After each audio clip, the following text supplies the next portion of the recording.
Good Erev Shabbos. Finally, we are back. We are back after Rosh Hashanah, Yom Kippur, Sukkot, Hoshana Rabbah, Shmini Atzeres, Simchas Torah. We're finally back. I often said a line, and Baruch Hashem, I was fortunate to find a sefer says this. So Ashrei Chelki. We're going into the month of Cheshvan. We've just come off of all of the Yom Tovim, the highest heights of Yom Tovim. And we're going into the month of Cheshvan, a month with absolutely no Yom Tovim. In fact, the month of Cheshvan has absolutely no Yom Tovim. It's such a stigma, such a trouble, such a sadness to Jewish people, that when the terrible king, Yeravam ben Nevat, who was one of the kings of the Jewish people, when he decided that he's going to make a brand new Yom Tov in order to get Jewish people to unfortunately no longer commit themselves to Hashem, he created that new Yom Tov in this month of Cheshvan. It was the 15th of Cheshvan. He made a brand new Yom Tov. When else was he going to find a Yom Tov, a month without Yom Tovim? So he went and found Cheshvan, an empty month. Many people say Mar Cheshvan. It's called Mar Cheshvan, the bitter Cheshvan, because after all of the month full of Yom Tovim and Geschmack and joy and all that, now we have a bitter month with nothing left. I always wanted to say a different thing, and I saw the sefer, I think it's called Nachal Shiva. He says this same idea. He says Mar Cheshvan, Mar can mean something else as well. Mar Cheshvan. In fact, when you learn the Gemara, you might learn about people in the Gemara known as Mar Zutra. What does Mar mean in the Gemara when it says Mar Zutra? It means the master, Mister, the Rebbe, the leader. And I want to say that it's called Mar Cheshvan because you can become Mr. Cheshvan. You know, in some environments you can get an award. You could be Mr. December, Mr. January. In Cheshvan, you could become Mr. Cheshvan. You went through an entire month of Yom Tovim. You built yourself up. Rosh Hashanah, Aser Simei Tshuva. I want to be better. In our class, we work very hard on preparing something known as a pinkus, something we could write down on a piece of paper to remind us, try to do it daily, so that we know that we're developing. Aser Simei Tshuva, we're taking a step forward. Yom Kippur, we're taking a step higher. 4 days to prepare for Sukkot, and we get to Sukkot a step higher. But then you're at the end of the Yom Tovim, and now you're entering Cheshvan. And you know why there's nothing doing in Cheshvan? Because Cheshvan is not the month of Yom Tovim anymore. Cheshvan is the month of you. Cheshvan is the month where you can become Mar Cheshvan, Mr. Cheshvan, where you can fill your life with everything you've accomplished until now and show off to yourself what you've accomplished. In Kippur, I told myself I wouldn't even imagine going a day without tzitzis. How can I even think about going without tzitzis? And therefore, Mr. Cheshvan, that's me. I'm going to have tzitzis flying during Cheshvan. On Yom Kippur, on Rosh Hashanah, on Sukkot, when I was dancing on Simchas Torah with that Sefer Torah, I said, you know what, Hashem, while I'm dancing, I really, really, really love you. I really love you right now. I once saw a certain person, a relative of mine, on Simchas Torah. He's a regular person. You know, he's Talmid Chacham. He learns. On Simchas Torah, I saw him holding the Sefer Torah, and suddenly he started dancing. He lost total awareness. He was not drunk. He did not drink at all. He lost total awareness of where he was, and just started singing with the Sefer Torah.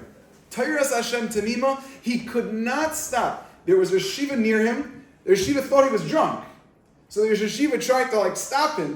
He lost entire awareness of his environment, and he was totally with that Sefer Torah while he was dancing. Just stand. I remember I could see it right in front of me. He was dancing in his own circle. He was doing his own thing. But he reached that point. Some of us could hopefully reach a point like that by Yom Kippur, by Ne'ilah, at the very end, screaming Hashem Elohim. We spoke about that before Yom Tov. But you scream, and you're suddenly there, and just for a moment, you feel it. Cheshvan we come to a new month, a month with nothing, but it's not a month with nothing. It's a month with an opportunity for you to imbue, to fill that month with all of the accomplishments. You're going to make a new Yom Tov. It's going to be called the Yom Tov of Netanel. It's going to be called the Yom Tov of Shimon. It's going to be called the Yom Tov of Gavriel. It's a new Yom Tov. You came into the month of that month, and you came into it, and you imbued that month with your Yom Tov, all of that accomplishment that you're creating there. Mar Cheshvan, that could be you. Mr. Cheshvan, put up a big sign, a calendar, and it's going to say Mr. Cheshvan, Mar Cheshvan. This week's parsha, it starts off talking about the tremendous tzaddik that was Noach. My son, who should live and be well, one of my younger children, Yosef, we got it into his head that there's a song. And it's a song about him. And whenever we say to Yosef, we say, Yosef, should we sing your song? We say to him, whenever we say, should we sing your song? He said, yeah, we should sing my song. So we sing his song. This is Yosef's song. Nobody else's song. And it goes, Yosef is a big tzaddik. Yosef is a... He thinks it's his song. And we say, how do the rest of the words go? From his kapela to his fisula, Yosef is a big tzaddik. No, obviously, it wasn't Yosef a tzaddik. He thinks it's his song. Of course, the song is Noach was a big tzaddik. Noach was a big tzaddik.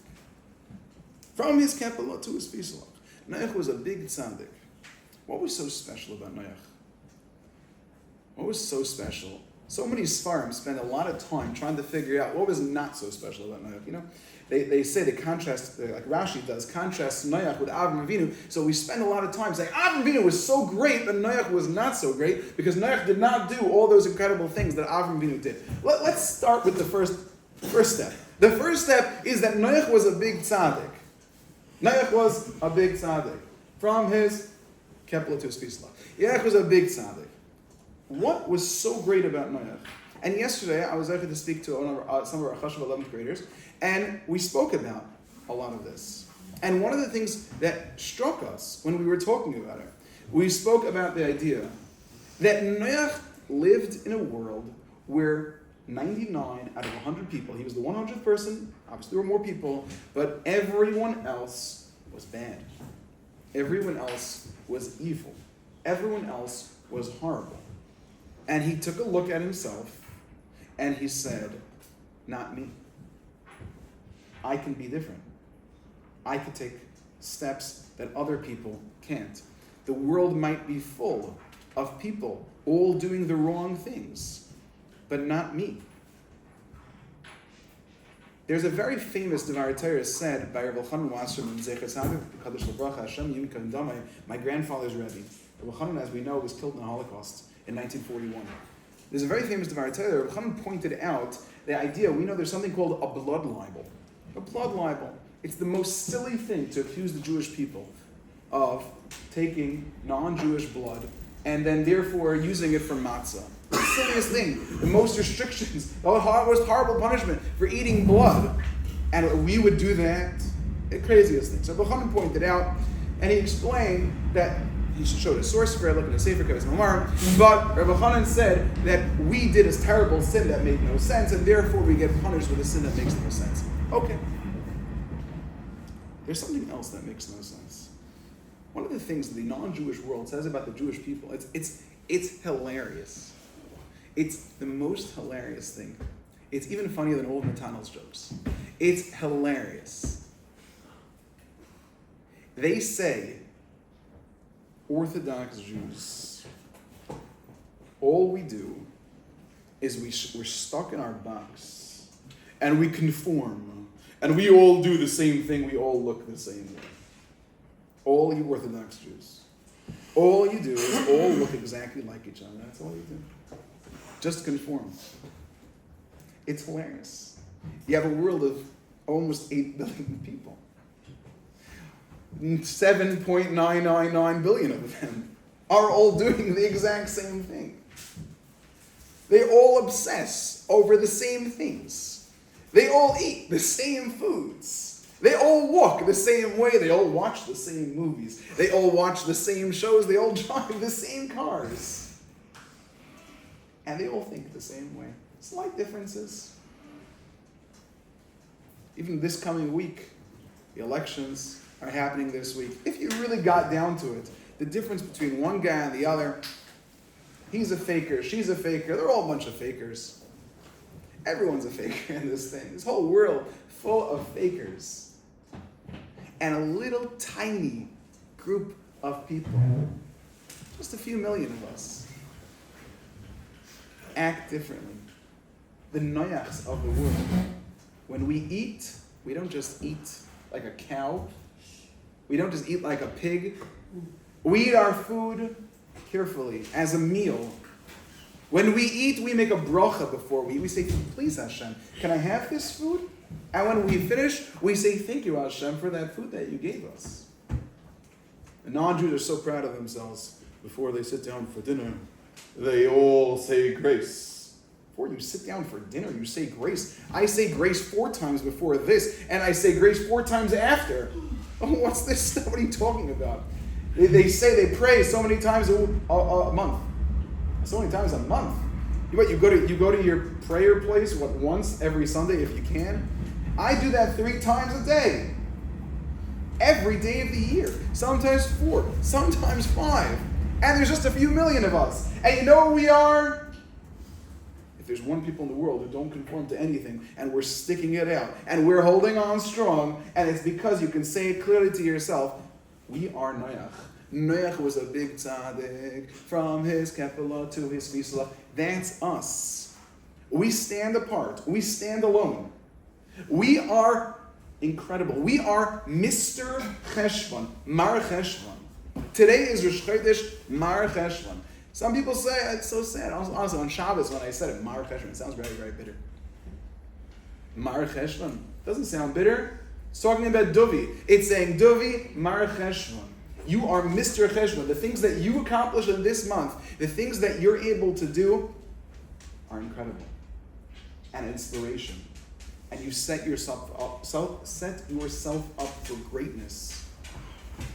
Because you're not willing to be the same like everybody else. You're not willing to conform. Whenever you see a poll, you look at these polls, statistics, you see, it's a funny thing, they say that when the president they're running for president, so like he has the momentum. One person has the momentum. No, she has the momentum. What does that mean that they have the momentum? That means that suddenly 3-4% of the population just switched to the other side. No, 3-4%, they switched back the other way. What does that mean? It means you have a good amount of the population in the United States that simply follows other people. That's all they are, a bunch of followers. And you have the opportunity to say, not me. You can say that? Not me. Noach was a big tzaddik. Shua is a big tzaddik. My son Yosef is a big tzaddik. Be'ez Hashem, there's so much we can do. There's so much you can accomplish. And when you look at the mirror, you should say, that's not a mirror, that is a calendar. And it's a calendar that is declaring, there's me, Mar Cheshvan, Mr. Cheshvan. Are you ready to be Mar Cheshvan? Mr. Cheshvan, Be'ez Hashem. Hashem should give us the opportunity. This Shabbos, the first Shabbos of the year that isn't connected to a Yom Tov. This Shabbos, Be'ez Hashem, you should have delicious chalent, delicious soup, and sing Zmiris. And don't forget, on Sunday is Matano's birthday, and we should celebrate together. Be'ez Hashem, a beautiful Shabbos, everybody.